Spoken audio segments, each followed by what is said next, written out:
Michael Ryder's new Celine is preppy but with a Parisian chic. In Michael Ryder's Celine debut, there was a lot going on, to be honest. I was actually confused with all the different aesthetics that were going on all at the same time. I did immediately see the cues to Phoebe Philo, though.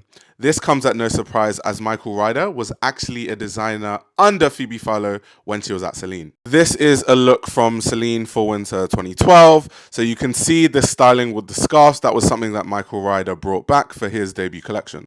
The preppiness of the collection should also be no surprise. Michael Ryder was the creative director of women's wear at Ralph Lauren, so I'm sure he learned a lot about merchandising and different product placements through his time at Ralph Lauren.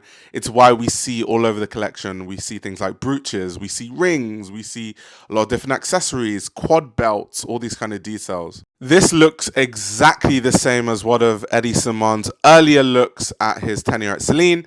The only difference here is that this dress is made out of Celine tags.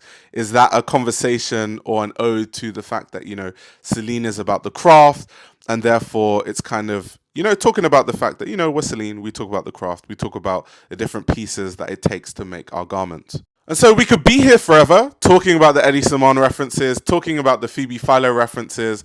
I mean, when I visited the Celine factory and research and development center not too long ago, they were very open about the fact that Michael Ryder, not even that long into his tenure, visited the R&D factories and was really trying to learn about the archives. He looked at the archives of Phoebe Philo, even all the way back to Michael Kors, looking at Eddie Simon's work and really seeing where he fit in that whole realm of things. Even stuff like this, for example, this is very Ralph Lauren, the sweater over the shoulder on the coat.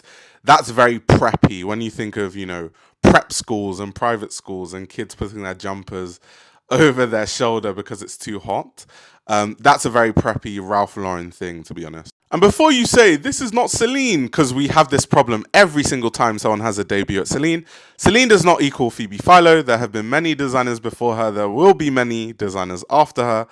And there were a lot of references I did see to Parisian chic and Celine in the 80s. That also kind of is similar to what Eddie Simon did at Celine, where his debut collection, he was actually really referencing a lot of stuff that he saw from the archives in the 80s. So yeah, it is Celine, it is Parisian chic. It just doesn't have to be in the way that you want it to. But let me know what you thought about the show. I personally thought that there were some really good individual pieces, but I left the show not really knowing what his direction for Celine will be because there were so many ideas in one show.